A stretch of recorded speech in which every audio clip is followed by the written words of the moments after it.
اللہ الرحمن الرحیم۔ الباری T V کے دوستوں، خواب اور ان کی تعبیر کی سیریز میں خوش آمدید۔ آج ہم آپ کو بتائیں گے کہ خواب میں سورج کو دیکھنے کی کیا تعبیر ہے۔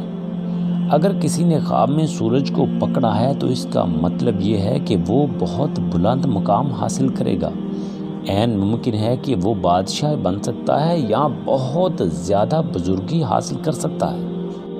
اگر کوئی خواب میں سورج کو سیاہ اور تاریک دیکھتا ہے تو اس کی تعبیر یہ ہے کہ اس وقت کا بادشاہ اپنے کاموں میں محتاج ہوگا۔ اس کا مطلب ہے کہ وہ بادشاہ ہو کر بھی دوسروں سے عاجز ہوگا۔ اور اگر کوئی خواب میں سورج کو سجدہ کرتا ہے تو اس کی تعبیر یہ ہے کہ وہ خواب دیکھنے والا کوئی گناہ یا خطا اس سے سرزد ہوگی اور وہ لوگوں کے سامنے ظاہر ہو جائے گی۔ الباری ٹی وی کے دوستوں، اگر کوئی شخص خواب میں سورج کے ساتھ باتیں کرتا ہے تو اس کا مطلب یہ ہے کہ وہ بادشاہ سے بلند مرتبہ اور بزرگی حاصل کرے گا۔ سورج سے باتیں کرنا بہت اچھی تعبیر والا خواب ہوتا ہے۔ اللہ تعالیٰ میری اور آپ کی حفاظت فرمائے۔